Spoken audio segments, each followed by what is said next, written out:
형제자매님들 안녕하십니까. 저는 오늘부터 믿음이라고 하는 이러한 주제를 가지고 3시간에 걸쳐서 이렇게 말씀 교제를 진행할까 합니다.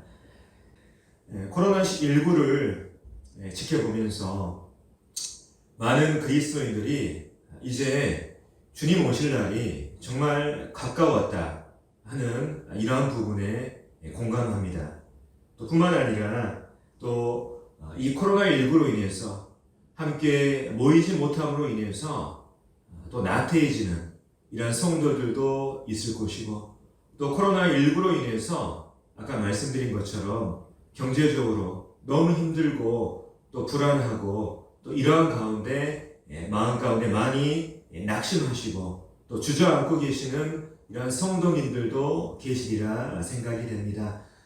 이러한 때에 정말 이 교회 또 저희들에게 필요한 이런 말씀의 주제가 무엇일까 곰곰이 생각해 보았습니다.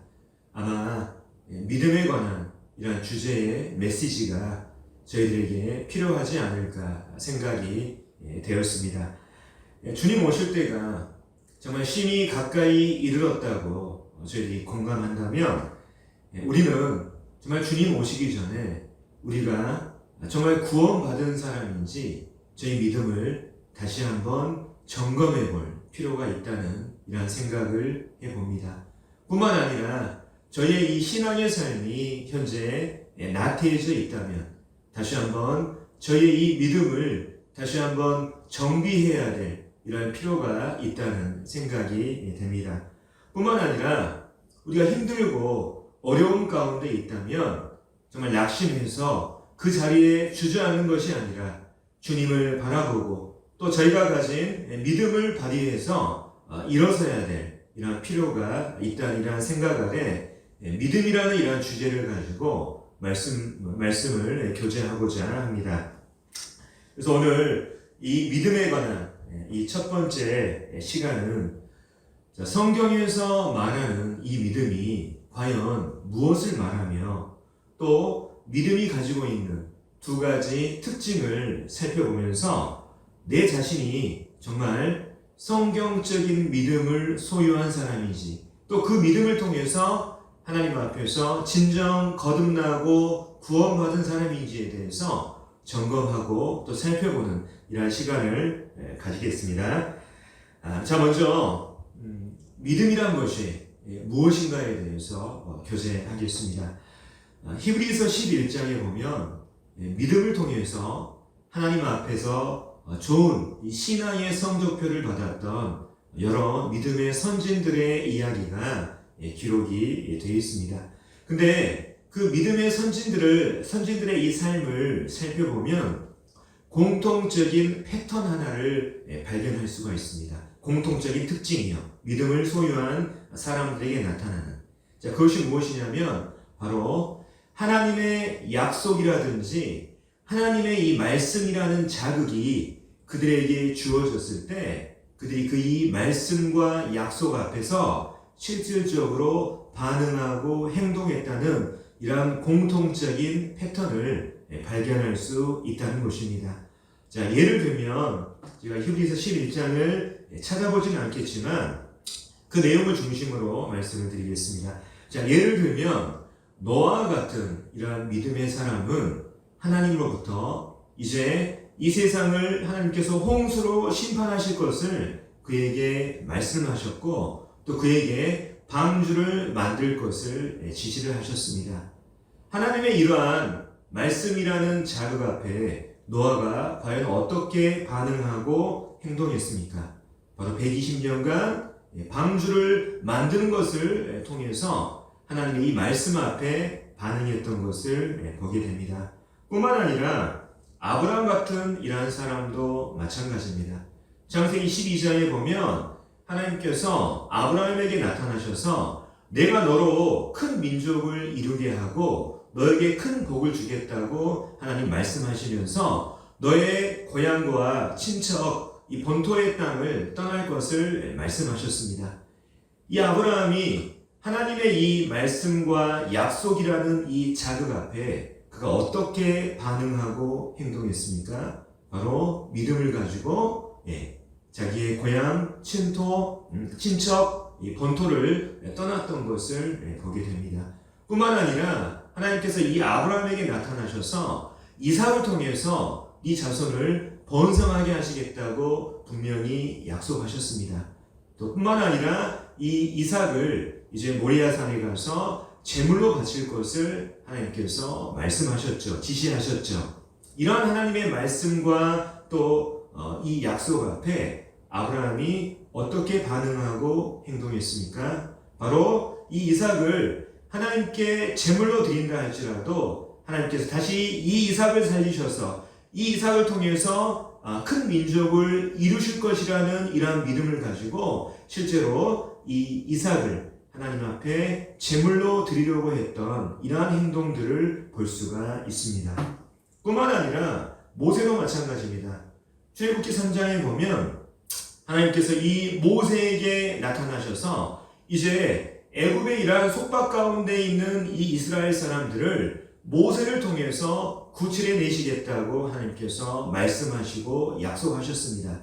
하나님의 이 약속과 말씀이라는 이 자극 앞에 모세가 어떻게 반응하고 행동했습니까?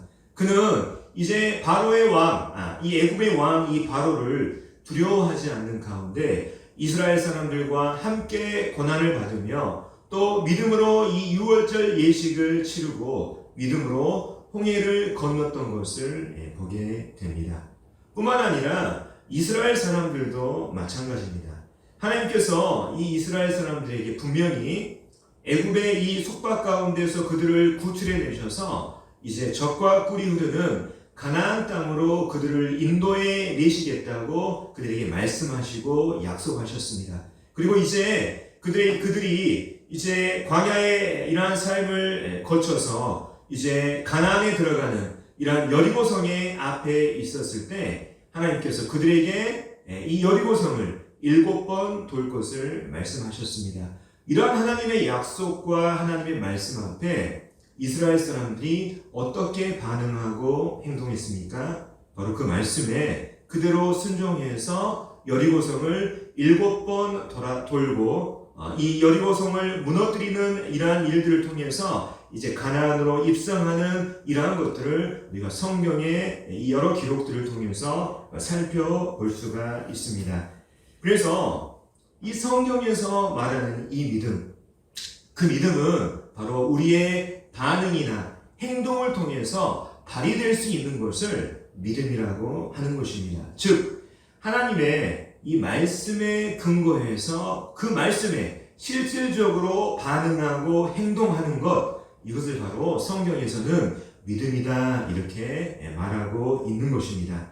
그래서 히브리서 11장 1절에 보면 믿음에 대해서 이렇게 정의하고 있죠. 자, 이 부분은 함께 성경책을 보면서 함께 살펴보겠습니다. 히브리서 11장 1절 하나님께서 이 믿음에 대해서 어떻게 정의하셨는가? 히브리서 11장 1절 앞부분을 제가 읽겠습니다. 믿음은 바라는 것들의 실상이요. 자, 믿음은 바라는 것들의 실상이라고 하나님께서 이렇게 정의를 내리셨습니다. 자, 여기 보면 실상이라고 하는 이 말이 나옵니다. 자, 실상이라고 하는 단어의 반대말은 뭐냐면 허상, 또 상상, 또 생각을 얘기합니다. 다시 말하면 이 믿음이라고 하는 것은 생각이나 상상, 허상이 아닌 실질적인 이러한 행동과 반응이라고 하는 것을 지금 성경이 우리에게 이 믿음에 대해서 정의하고 있는 것입니다. 믿음은 어떤 무엇인가에 대해서 생각하거나 상상하는 것에 그치는 것, 이것이 믿음이 아닌 거예요. 믿음이라고 하는 것은 뭐냐면 우리가 바라고 소망하는 것들에 대해서 실질적으로 반응하고 행동하는 것입니다. 그래서 믿음이란 바로 이런 것이다 하는 것을 알려주고 또 이것을 증명하기 위해서 그 이후에 여러 믿음의 선진들의 삶을 통해서 바로 믿음이라고 하는 것이 이런 것이라고 하는 것을 지금 증명해 내고 있는 것입니다. 자, 하나님을 믿는다고 하는 것, 또 예수님을 믿는다고 하는 것, 이것은 하나님의 이 존재에 대해서 우리가 지적으로 동의하거나 또 예수님의 십자가의 죽으심을 통해서 우리의 모든 죄가 사해졌다고 하는 이것에 대해서 지적으로 동의하는 것, 이것이 믿음이 아니에요. 믿음은 뭐냐면 성경에 기록된 이 말씀들을 근거로 하나님이 어떤 분이신지를 알고 또 예수님께서 우리를 위해서 어떤 일을 이루셨는지를 알고 그 말씀들을 근거로 해서 하나님 앞에 우리가 실질적으로 반응하고 행동하는 것, 바로 이것을 믿음이라고 하는 것입니다. 믿음은 지적으로 동의하고 아하 그렇구나 하면서 우리가 인정하는 것, 이것이 믿음이 아니고 하나님의 이 말씀을 근거로 해서 우리가 그 말씀 앞에 실질적으로 반응하고 행동하는 것, 이것을 성경이 이것을 믿음이라고 하는 것입니다. 오늘날 많은 사람들이 이 믿음에 대해서 착각합니다. 성경에 기록된 말씀들에 대해서 지적으로 동의하면 그것을 믿음으로 착각하는 이러한 사람들이 많습니다. 하지만 성경은 믿음에 대해서 결코 그렇게 말하지 않습니다. 뿐만 아니라 이제 이 믿음이 가지고 있는, 성경에서 말하는 이 믿음이 가지고 있는 두 가지 특징이 있어요. 성경이 그것을 증거하고 있는데 이 두 가지 특징에 대해서 한번 살펴보도록 하겠습니다. 자, 믿음이 가지고 있는 이 중요한 특징 중에 하나가 믿음은 근거가 있다는 것입니다. 다시 말해서 근거 없는 믿음은 존재하지 않는다는 거예요. 설령 존재한다 할지라도 그 믿음은 금방 붕괴됩니다. 왜냐하면 근거 자체가 없기 때문인 것입니다. 성경에서 말하는 믿음은 분명한 근거를 가지고 있는 거예요. 자, 이 부분을 한번 살펴보겠습니다. 다시 로마서 10장 17절을 보겠습니다. 로마서 10장 17절. 그러므로 믿음은 들음에서 나며 들음은 그리스도의 말씀으로 말미암았느니라. 자, 믿음이 무엇으로부터 시작됩니까? 바로 우리가 하나님의 말씀을 듣는 것으로부터 이 믿음이 시작되는 거예요. 다시 말하면 성경에서 말하는 이 믿음은 뭐냐면 분명한 근거를 가지고 있어요. 어떠한 근거를 가지고 있습니까? 하나님의 말씀이라고 하는 분명한 근거를 가지고 있는 것입니다. 그래서 우리가 정말 믿는 사람이라고 한다면 우리는 분명한 이 믿음이 생기게 되고 이 믿음이 태동하게 된 분명한 말씀의 근거를 우리는 가지게 되는 것입니다. 성경이 분명 이 믿음에 대해서 이렇게 말하고 있어요. 믿음은 근거가 있는 것이고 그 근거는 바로 하나님의 말씀으로부터 비롯된다. 자, 뿐만 아니라 이 믿음이라고 하는 것은 행동으로 증명되는 이러한 특성을 지니고 있습니다.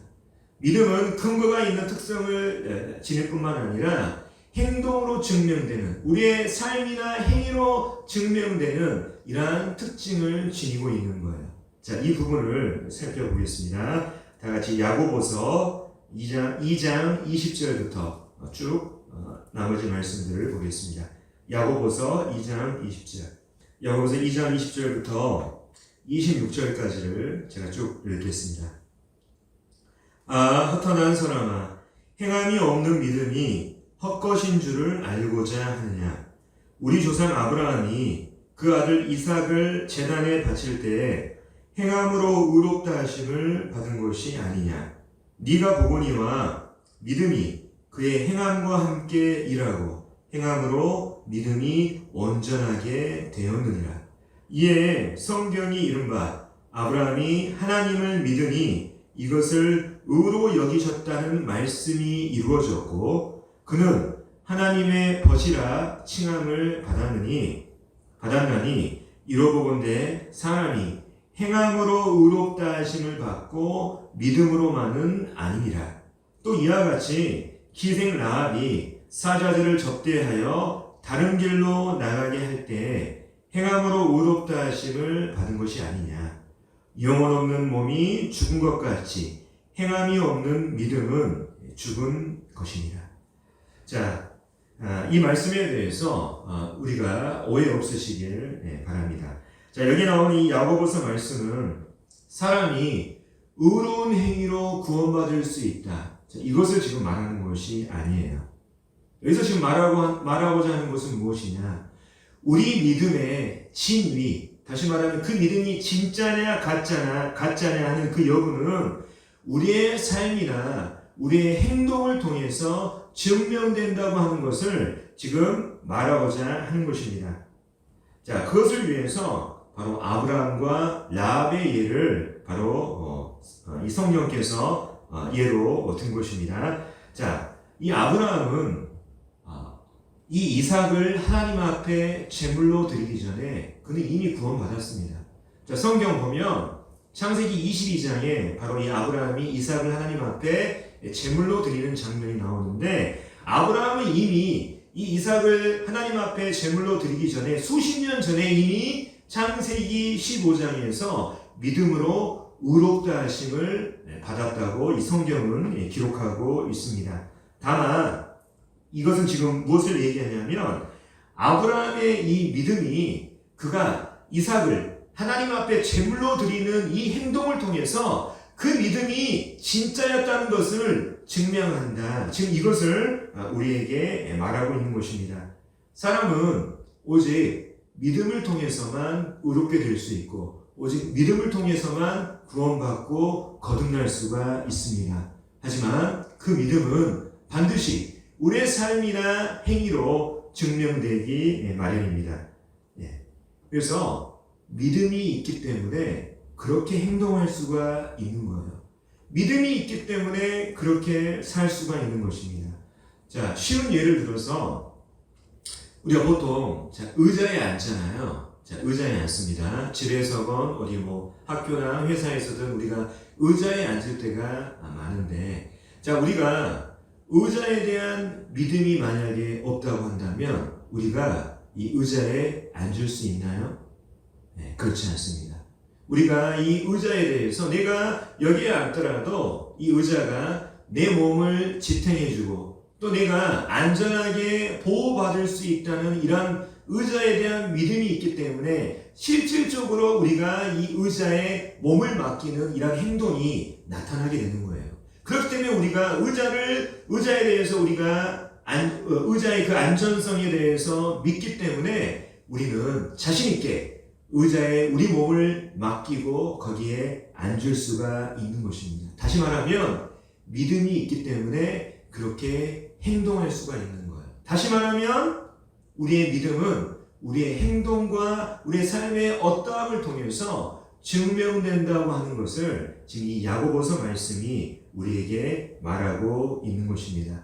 자, 그래서 아까 우리가 히브리서 11장에서 이렇게 교제한 것처럼 우리의 이 믿음이라고 하는 것, 성경에서 말하는 믿음이라고 하는 것이 단지 어떤 것에 대해서 지적으로 동의하는 것이 아니라 하나님의 말씀과 약속의 근거에서 실질적으로 우리가 반응하고 행동하는 것, 이게 믿음이라고 말씀을 드렸잖아요. 이것과 연관해서 여러분들이 이해하시면 좋을 것 같습니다. 그래서 이 야고보서 2장 26절에 보면 바로 이런 말씀이 기록되어 있죠.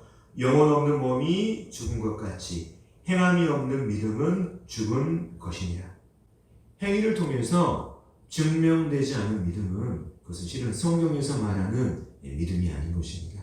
그래서 믿음이 가지는 또 다른 특징이 하나가 뭐냐면 그것은 행위를 통해서, 삶을 통해서 증명된다고 하는 것입니다.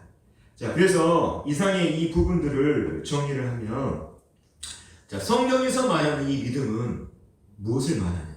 바로 하나님의 말씀을 근거로 해서 형성된 이러한 믿음이고, 또 우리의 행위와 삶을 통해서 증명되는 믿음이 바로 성경에서 말하는 믿음이에요. 그리고 우리가 이 믿음을 통해서 구원받고 거듭나고 이 믿음이 사람을 하나님의 자녀로 이렇게 이끄는 이러한 일들을 하는 것입니다.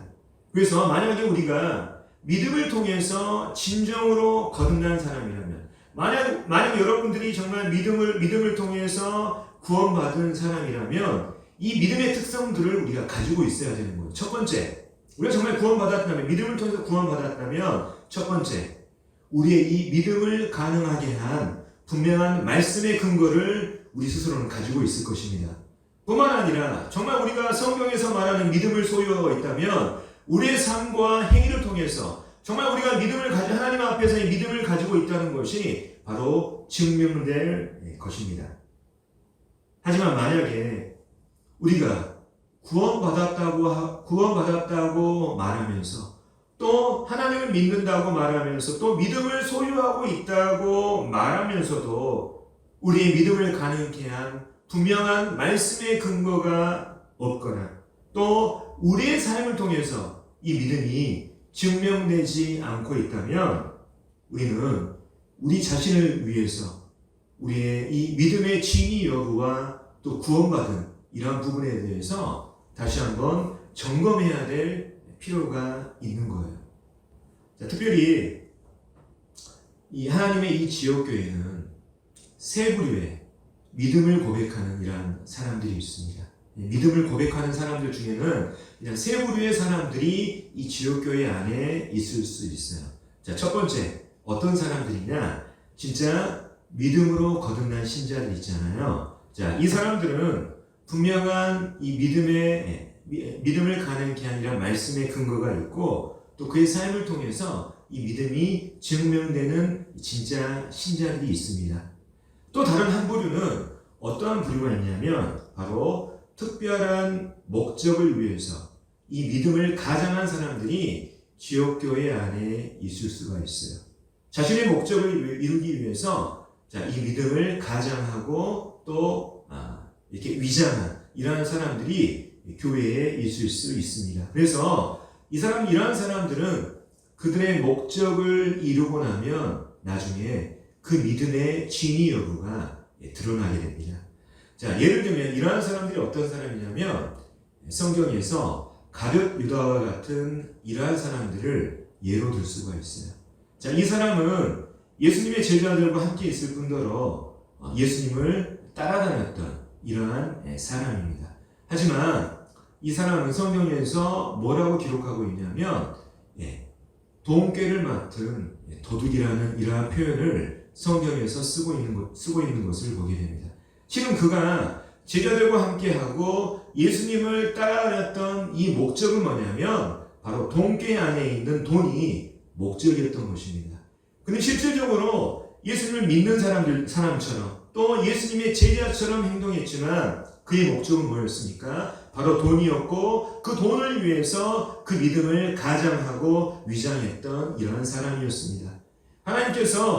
예수님께서 이 가룟 유다를 얼마나 참 불쌍히 여기시고 그에게 얼마나 많은 회개하고 돌이킬 수 있는 이러한 기회 또 그러한 사랑을 예수님께서 베푸셨습니까? 하지만 이 가룟 유다는 결코 회개하지 않았어요. 돌이키지 않았습니다. 결국 그의 마지막 최후는 정말 비참했던 것을 우리가 잘 알고 있습니다. 예수님께서 이 가룟 유다에 대해서 말씀하시기를 저 사람은 차라리 이 세상에 태어나지 않았으면 좋았을 이러한 사람이었다 하는 것을 성경이 기록하고 있는 것을 보게 됩니다. 혹시 이 지역교회 가운데 참 이러한 목적을 가지고 정말 이 믿음을 위장하고 가장한 이러한 사람들이 있다면 이러한 말씀들이 들려줄 때 두려워하셔야 됩니다. 하나님 앞에서 겸손한 심정으로 나아가서 하나님 앞에 진지하게 나아가야 됩니다. 정말로 유다처럼 그런 비참한 최후를 맞이하시겠습니까? 이 부분에 대해서 참 이 지역교회 안에 그러한 사람들이 있다고 이렇게 단정 짓는 것이 아니라 혹 있다면 또 이런 부분들을 생각하고 또 고민해 보셨으면 좋겠습니다. 또 마지막으로 이 지역교회 안에 믿음을 고백하는 이러한 사람들 가운데서는 자기가 구원받은 것으로 착각하는 사람들이 있을 수 있어요. 다시 말하면 자기가 믿는 것, 자기의 이 믿음을 진짜라고 이렇게 착각하면서 이 교회에 나오는 이러한 사람들이 있을 수 있다는 것입니다. 자, 이 사람들은 신의 존재를 인정한다든지 예수님의 십자가의 죽으심을 통해서 우리의 모든 죄가 사해졌다는 이 사실에 지적으로 동의하는 것, 이것을 믿음이라고 착각하고 이것을 구원받은 것이라고 착각하는 이러한 가운데 있는 사람들이 있을 수 있죠. 하지만 이 사람들을 곰곰이 살펴보면 이 사람들은 입으로는 또 말로는 자기가 구원받았다, 믿음을 가지고 있다 얘기하지만 이 사람들을 곰곰이 살펴보면 또 교제하다 보면 어떤 것을 발견할 수가 있냐면 그들의 이 믿음을 가능케 한 말씀의 근거가 없다는 것을 금방 발견하게 돼요. 뿐만 아니라 이 사람들에게서 구원받은 사람들에게 나타나는 또 믿음을 소유한 사람들에게 나타나는 행동의 특성들을 발견할 수 없다는 이러한 것들을 찾아낼 수가 있습니다. 뿐만 아닙니다. 이러한 사람들에게 나타나는 특징 중에 하나가 뭐냐면 성장하지 않은 거예요. 구원받은 지 정말 오래됐고 구원받았다고 하지만 이제 그들의 이 삶 가운데 이 영적인 성장, 성숙을 찾아볼 수가 없습니다. 왜냐하면 생명 자체가 없기 때문에 성장이 일어나지 않는 거예요. 자, 그래서 때로는 교회 안에서, 이 지역교회 안에서 자신의 이 믿음을 진짜라고 생각하고 또 이러한 단지 지적인 동의를 구원받은 것으로 착각하는 이러한 사람들이 있을 수 있는 거예요.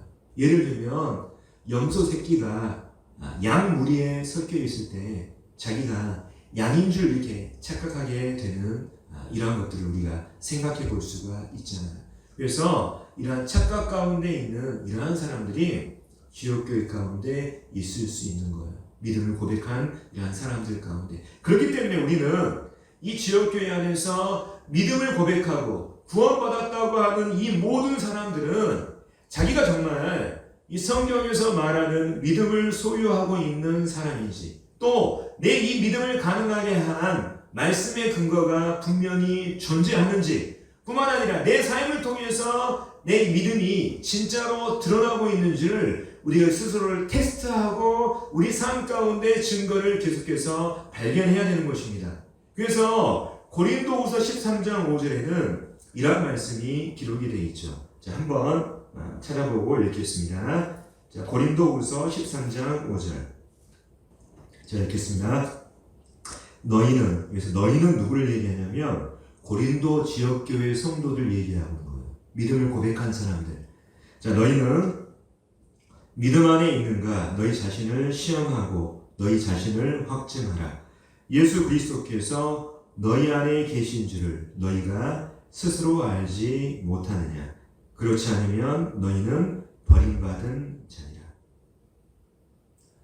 하나님 앞에서 믿음을 고백하는 모든 사람들은 정말 우리가 믿음을 소유한 사람들인지 우리 스스로를 테스트하고 우리 삶 가운데 증거를 발견할 필요가 있는 것입니다. 자, 이 말씀에서 정말 중요한 단어가 하나 있습니다. 자, 스스로라고 하는 단어예요. 너희가 스스로 알지 못하느냐 할 때에 자, 그 스스로. 자, 교회에서 이 지역교회 안에서 형제 자매라고 불리고 있다고 해서 또 내 가족들이 나를 구원받은 사람으로 인정한다고 해서 그 구원이 보장된 것이 아니에요. 자, 우리가 장차 하나님 앞에 만나게 될 때, 하나님 앞에 서게 될 때 우리가 성도들을 대동하고 또 내 가족들을 나의 변호사처럼 이렇게 대동하는 가운데 하나님을 만나는 거 아니잖아요. 우리가 하나님 앞에서 1대1로 하나님을 만나게 되고 하나님 앞에 서게 되는 거예요. 그렇기 때문에 이 구원의 문제만큼은 우리 스스로가, 우리 각자가 주체적으로 하나님 앞에서 점검하고 확신해야 될 이러한 문제인 것입니다. 그래서 혹시 이 부분에 대해서 이 믿음의 증거들이 나타나지 않거나 믿음의 근거가 불분명한 이러한 분들이 계시다면 하나님 앞에서 기도하시기 바랍니다. 겸손한 마음으로 하나님 앞에 나아가셨으면 좋겠습니다. 하나님, 제가 구원받았다고 하는데 제 삶 가운데 증거를 발견할 수가 없는 것 같습니다. 하나님 아무리 봐도 이 부분에 대해서 이 구원의 확신이 없습니다. 하나님, 제가 정말 구원받았는지 받았는지 그렇지 않은지 하나님 저에게 알려주십시오. 하나님은 겸손한 자에게 긍휼을 베푸시는 이러한 하나님이십니다. 하나님 앞에 이렇게 꼭 나아가셨으면 좋겠고요. 자, 이제 말씀을 정리를 하겠습니다. 오늘 성경에서 말하는 이 믿음이 무엇이냐, 이 부분을 살펴봤습니다. 또 뿐만 아니라 이 믿음이 가지고 있는 두 가지 중요한 특징들을 우리가 살펴보았습니다. 성경에서 말하는 이 믿음이라고 하는 것은 성경의 말씀들에 대해서 그냥 지적으로 동의하는 것이 아니라 이 말씀들을 근거로, 하나님의 약속을 근거로 실질적으로 반응하고 행동하는 것, 이것이 성경에서 말하는 믿음임을 말씀을 드렸습니다. 또 이 믿음은 두 가지 특징을 가지고 있는데, 그것은 말씀의 분명한 근거를 통해서 이 믿음이라고 하는 것이 형성되며, 이 믿음은 우리의 행위와 삶을 통해서 증명이 되는 것입니다. 그래서 이러한 부분들을 종합적으로 살펴보고 우리의 삶을 점검하면서 우리가 정말 하나님 앞에서 구원받았는지 그렇지 않은지를 우리가 스스로 알 수 있게 되는 것입니다. 부디 이 사실 앞에 우리 각자가 진지한 마음으로 하나님 앞에 나아가셨으면 좋겠습니다. 주님 오시기 전에, 늦기 전에 이 부분에 대한 해결이 우리에게 꼭 필요하다고 보여줍니다. 자, 이제 다음 시간 교재 내용 말씀드리겠습니다.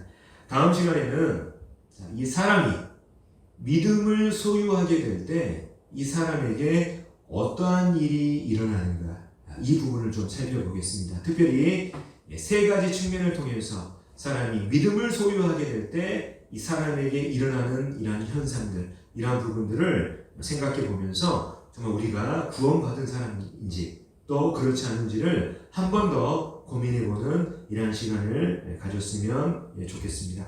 자, 이상으로 말씀을 이렇게 마치고 또 형제 자매님들 한 주 동안 평안한 한 주 또 보내시고 주님 안에서 또 강건한 한 주간의 이러한 삶들을 사시기를 바랍니다. 감사합니다.